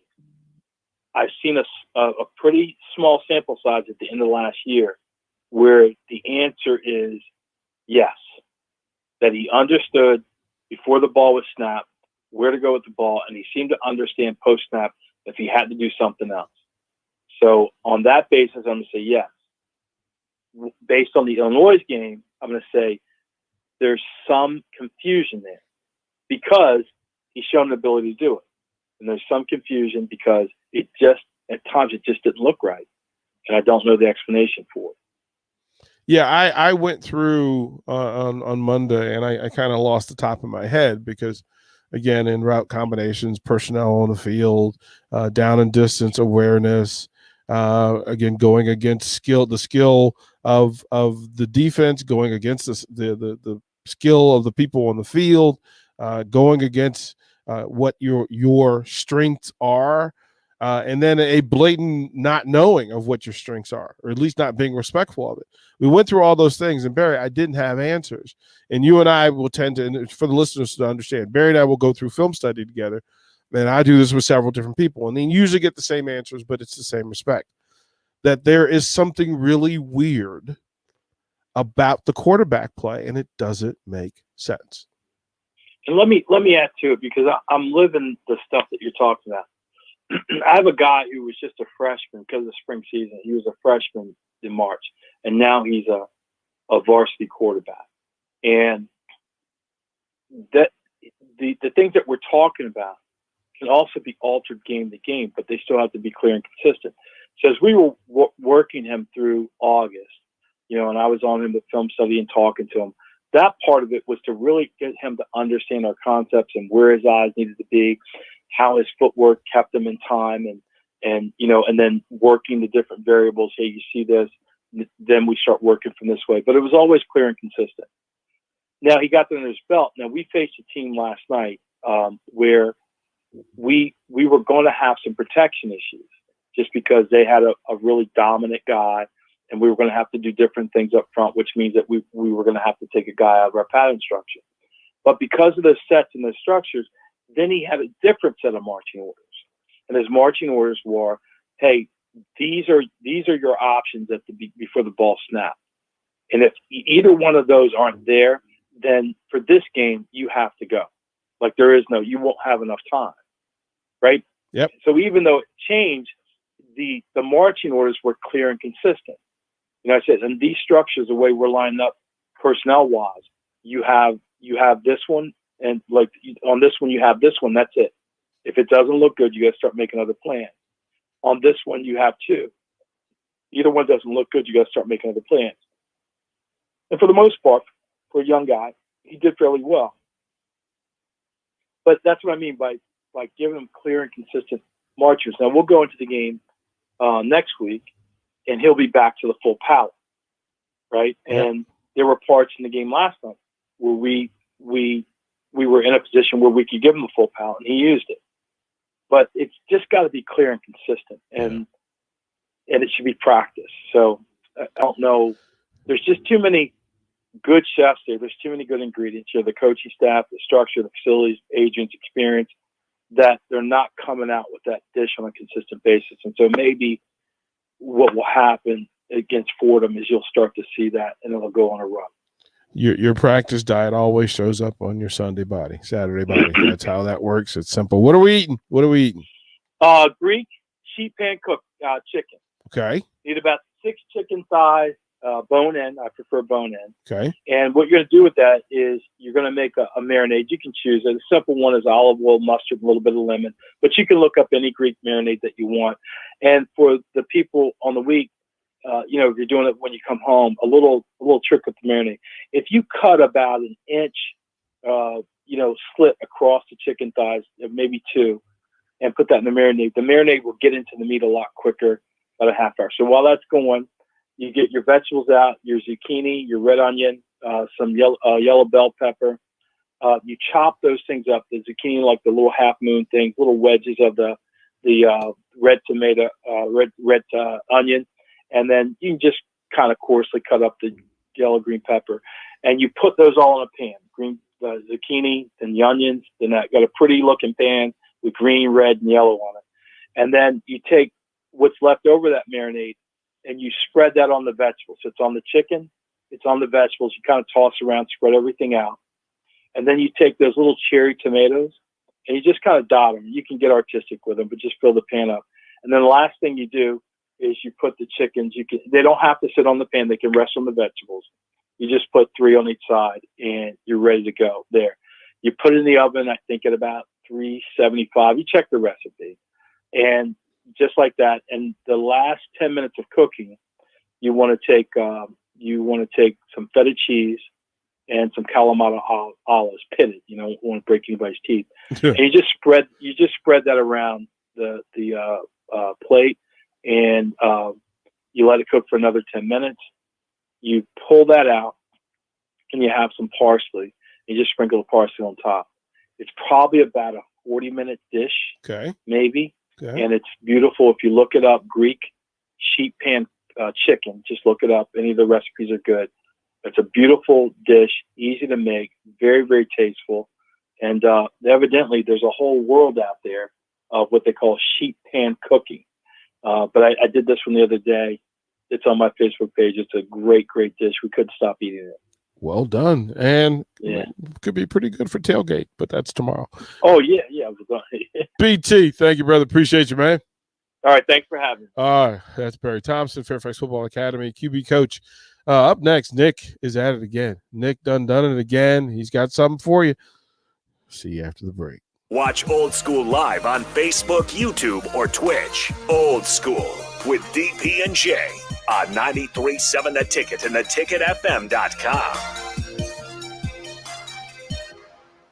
Early break with Sip and Jake. I wanted to see a team that was pissed, that was urgent, and I saw that from the get-go from the defense. Man, they look good. The defense was getting in the backfield right away. Those first couple drives, oh my gosh. Man. And then it just stopped. I said, this can't be a couple drives. It's got to be a full 60 minutes. If you are going to tell me Cam Taylor-Britt on Monday that this is your Super Bowl for the year, I better see 60 minutes of hell out there.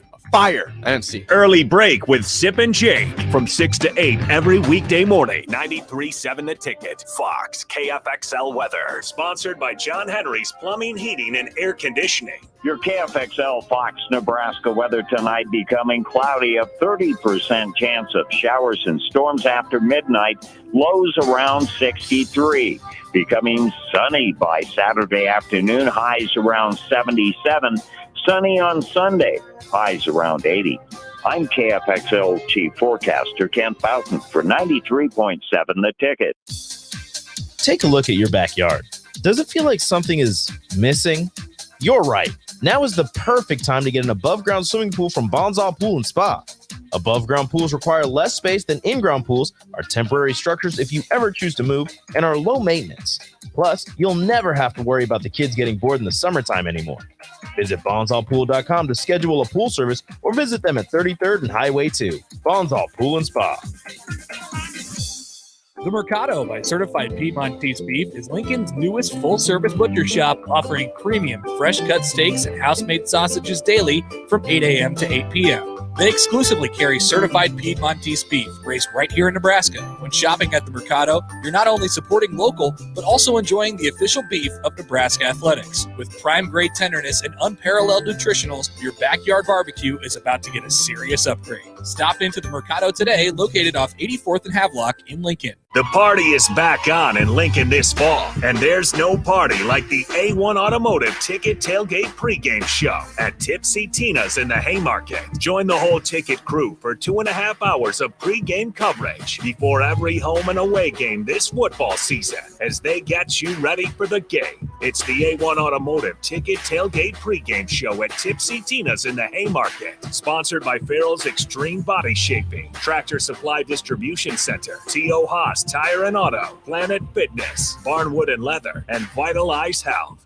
Century Electric is now hiring for experienced licensed electricians. This position will serve around the Lincoln area on both commercial and residential jobs. Century Electric is well established with 40 years in operation and offers a substantial hiring bonus as well as tons of benefits. For more information or to apply, go online to centuryelectric.com and click the careers tab or call them at 402-467-5550. Come work for a great company today with Century Electric, whose commitment is always to their customers. Are you sick of mindlessly running on a treadmill or the lack of motivation to consistently work out? Whatever your challenge, Farrell's Extreme Body Shaping can help. Whether you want to lose weight, boost energy, or simply improve your overall health, you'll fit right in at Farrell's regardless of age or abilities. Build endurance with their kickboxing and strength training group fitness classes while also getting nutrition coaching. Try Farrell's now for a free week. Visit fxblincoln.com or call Jeff at 402-310-4026.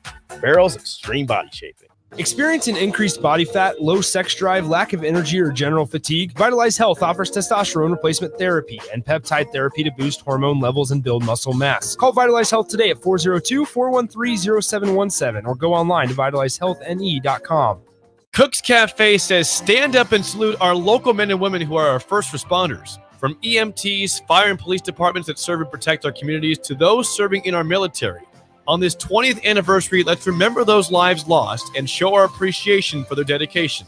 That's from Cook's Cafe, making all your food favorites just how you like them. For a unique eating experience that's bound to create lasting memories, stop by Cook's Cafe at 333 North Cotner Boulevard in Lincoln, saluting our first responders. Back to old school with DP and J, presented by the Mercado by Certified Piedmontese.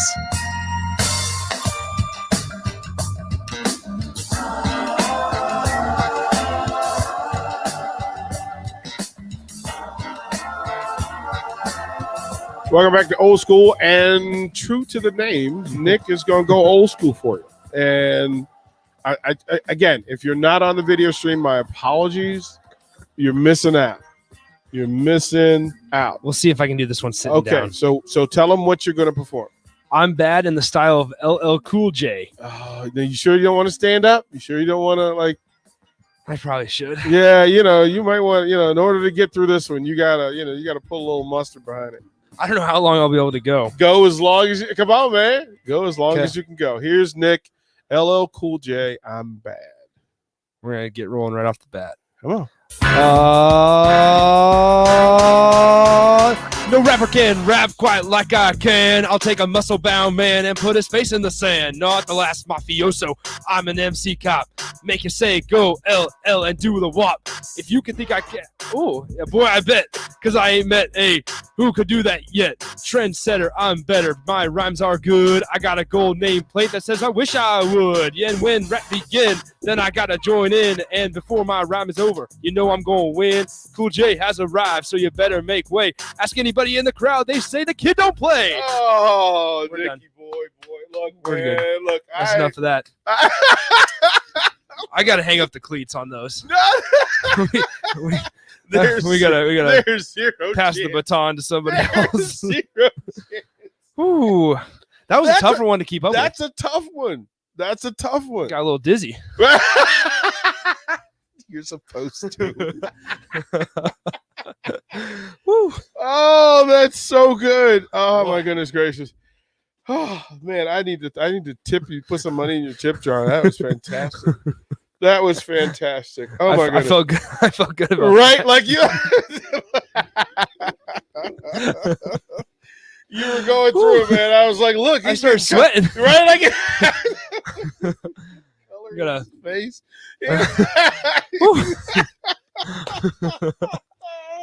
listen. Like I said, I did that. I did the pumps and the bump or whatever it's called. And you didn't even share pumps in the bump.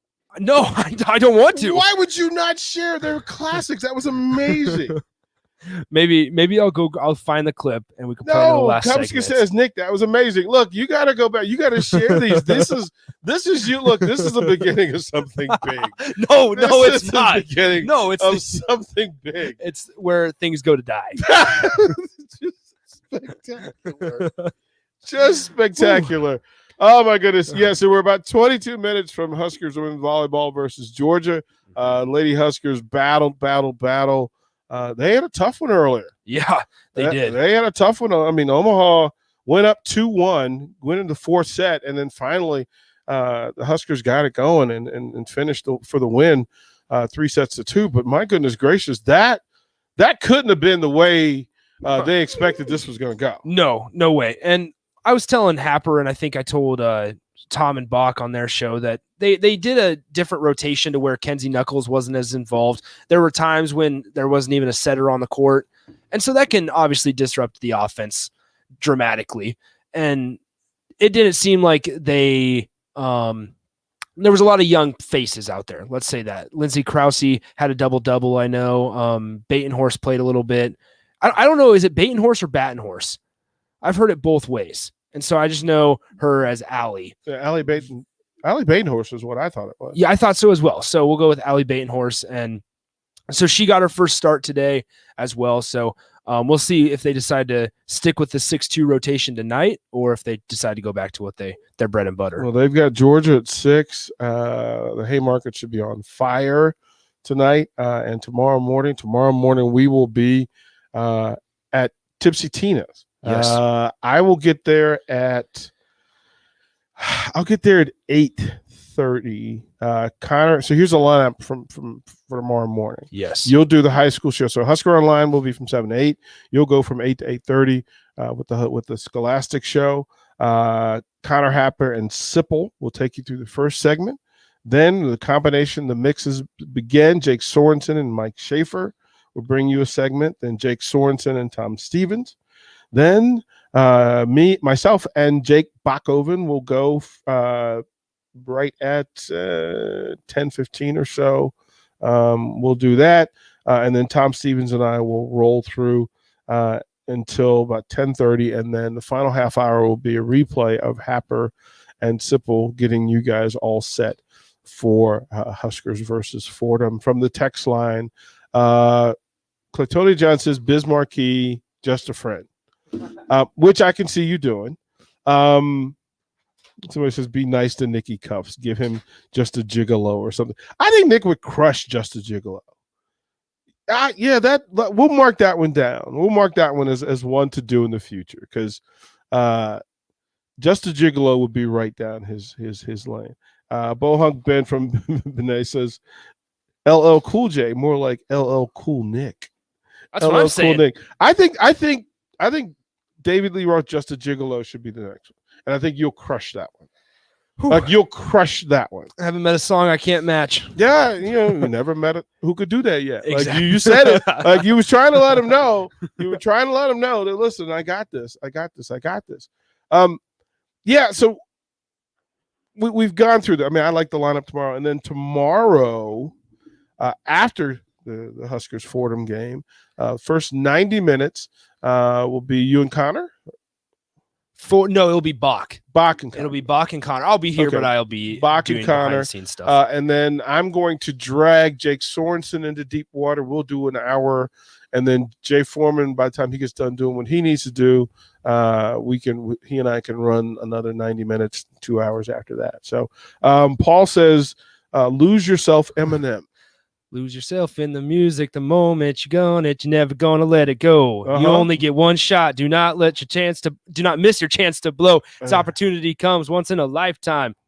See, I we're got on that it. one. Bust a move, young MC. I don't know that one. We do have Nebraska Nolan on the line. Okay, let's bring him in.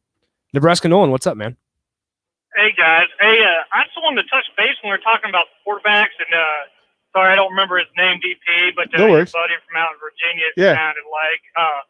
One thing that kind of just hit me a little bit, and I was wondering what you thought about it, and you straightened me out, obviously, if I'm completely wrong, but think about Mario Verduzco. Obviously, the guys always seem to like him. Adrian definitely does, but the thing that I kind of wondered about or thought about was, is his style and his teaching his thing. And I know he's a Frost guy. I think they go back to like when Frost was at the lower level or something like that. But if it does not fit the Big Ten well, the Big Ten is more like a NFL league where it's defense and special teams and all aspects of the game, and don't screw it up and make plays when you can, and it's won on the margins, not in the big play, where Mario comes off as the type of guy that is super smart. Sometimes seems like maybe he wants everyone to know he's the smartest guy in the room. He's like a professor that wants to sit and preach and talk over everybody's head, and then wonders why they don't, pass the test and all that, why he's flirting with girls in the front row. I don't know if his style doesn't fit in the Big Ten, where the guys, the things he's teaching them, the things he's, stressing the quarterbacks, isn't necessarily mattering at the end of the day, for reads and, different stuff that's required to just be, competitive and to do the right thing. Or if the guys just aren't doing what's being taught to them, which is possible. But quarterbacks has been an issue, obviously, since I've been here. Adrian's had his struggles. He seemed to have gotten worse.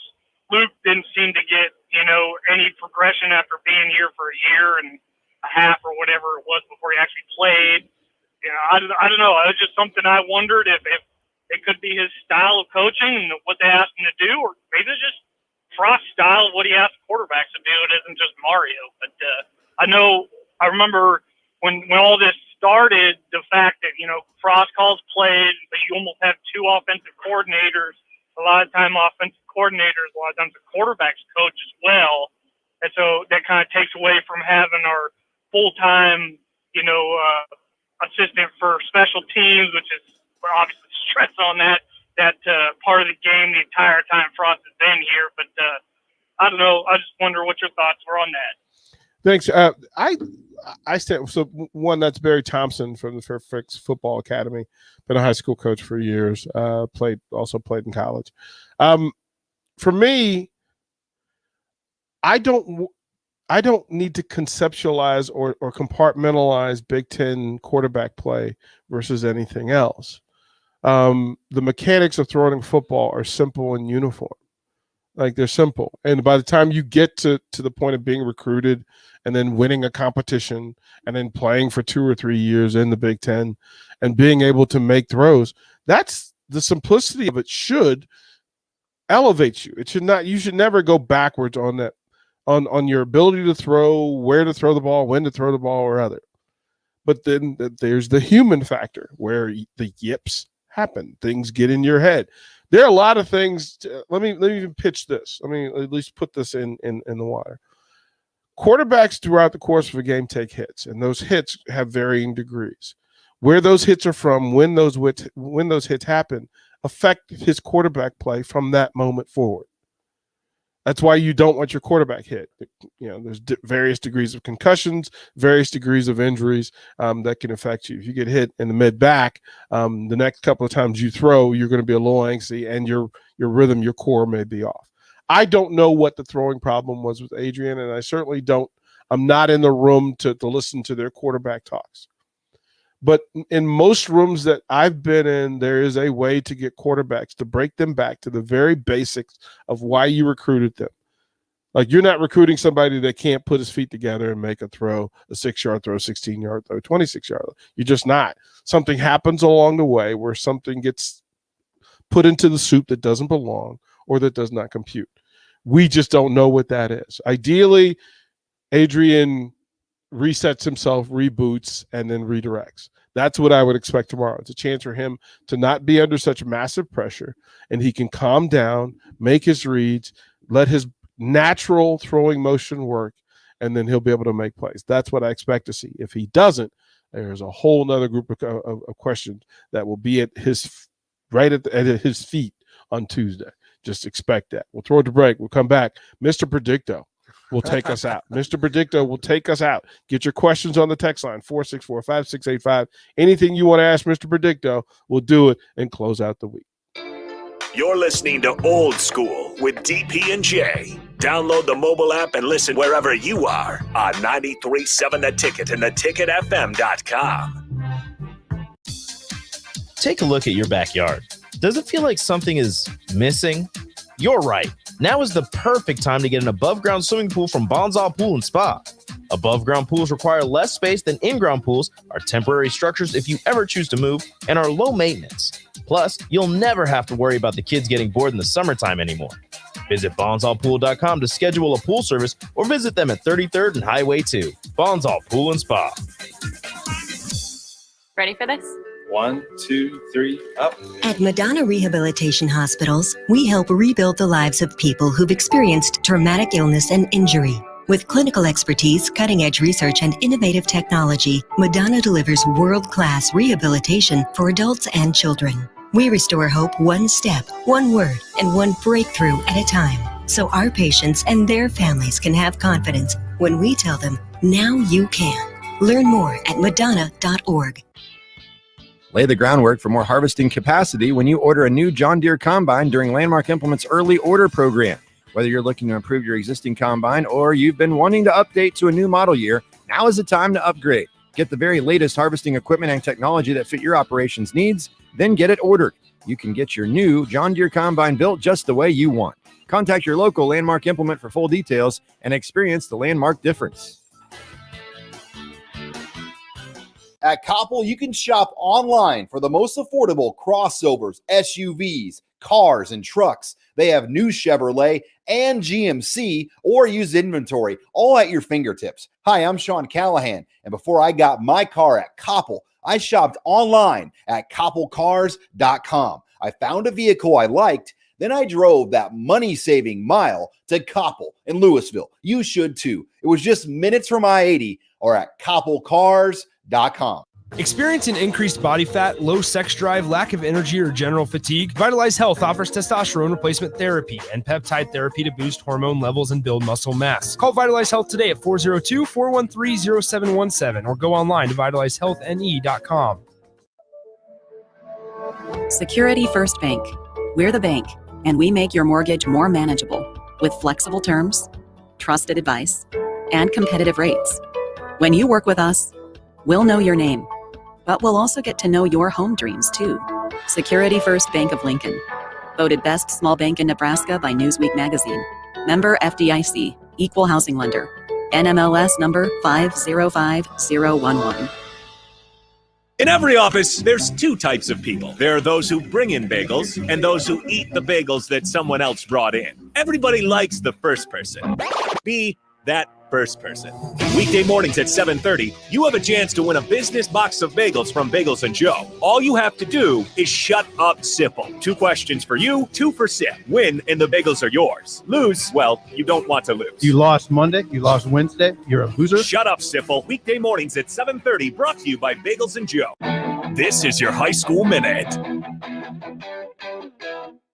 With your Southeast Community College High School Minute, I'm Harrison Arns. In high school football on Thursday, the Norris football team defeated Elkhorn North 47-16. Norris came out strong in the second half, scoring early and often to secure a convincing win. Also on Thursday, Millard South took care of Elkhorn South 33-7. On Friday, number 5 Lincoln Southeast, currently 1-0, will play Lincoln Southwest 0-1 on Friday. Jake Applegate for Southeast will look to have a great game in this rivalry matchup. In volleyball, Fremont defeated Lincoln North Star in a close match that went to 5 sets. Lincoln Northeast won over Lincoln Southeast in 4 sets. Lincoln Pius defeated Columbus and Grand Island this week, and Lincoln Southwest defeated Kearney in 3 sets. In softball, senior Hannah Benedict from Seward struck out 7 to shut out number 5 ranked Norris. This has been your High School Minute, sponsored by Southeast Community College, with locations in Lincoln, Beatrice, and Milford. Learn more today at southeast.edu. Keep your home comfort system running efficiently with ESP from Bryant. Get total system checks twice each year and never pay overtime on service calls. Bryant Air Conditioning and Heating. Call 467-1111. Back to old school with DP and J on 93.7 The Ticket and theticketfm.com.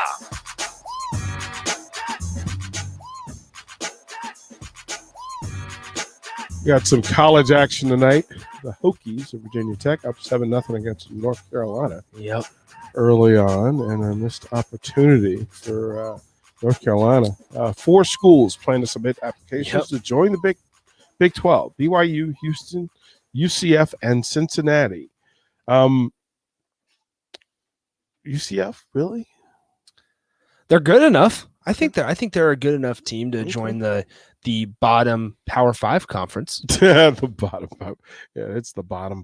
Yeah. Like, it really is. I just think the proximity is not in the why it's talk about a bunch of meaningless games. Yeah, like where there has no local. I mean, not that like any game in the conference matters. Any game matters. So yeah, cool. But we could use this time now to get it right. Yeah, I was also thinking this is the earlier is about time zone changes. It's just you're gonna have to deal with it. Somebody's gonna have to deal with it every week, whether BYU goes down or whether somebody goes up to BYU. I mean, I'm sure it happens obviously when Nebraska goes to Penn State and stuff, but you're talking every week, or Texas to Florida every week. People flying into Salt Lake and driving down to Provo is not exactly, I mean, you can fly into Provo and they've got ways to do that. But look, any conference, BYU is kind of this way in truth. For football, basketball, baseball, any conference that they're in, they would be a valued addition. Like I would have thought BYU and Utah to the Big Ten. Ooh, that's interesting. Well, you're right across the mountain, Colorado State. You could have gone through and kind of taken the old Mountain West and taken the best of the Mountain West and put them in the Big Ten, and that would have made sense. But that's just me. Okay, so text in now. Text your questions. It is time. He's here. Let's get him all warmed up and see what we have here. But it's Mr. Predicto. We got some Mr. Predicto music. Give it to me. It's nothing special. Just nice little calming to calm everybody's nerves before until he shatters boredom. Yeah. Until he shatters your dreams and wishes.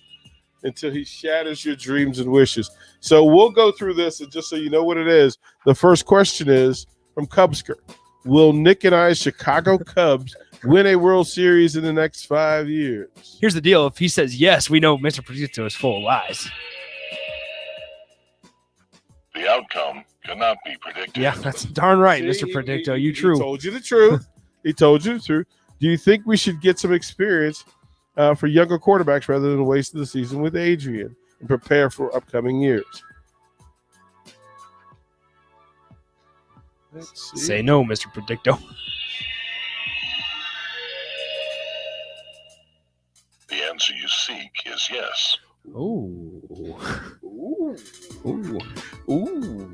Yikes. I don't know, man. It's kind of harsh, Mr. Predicto. It's Friday, right? What's that mean for Adrian? Well, is Adrian the quarterback at Nebraska next year? Oh, man. Look at Nick being a troublemaker.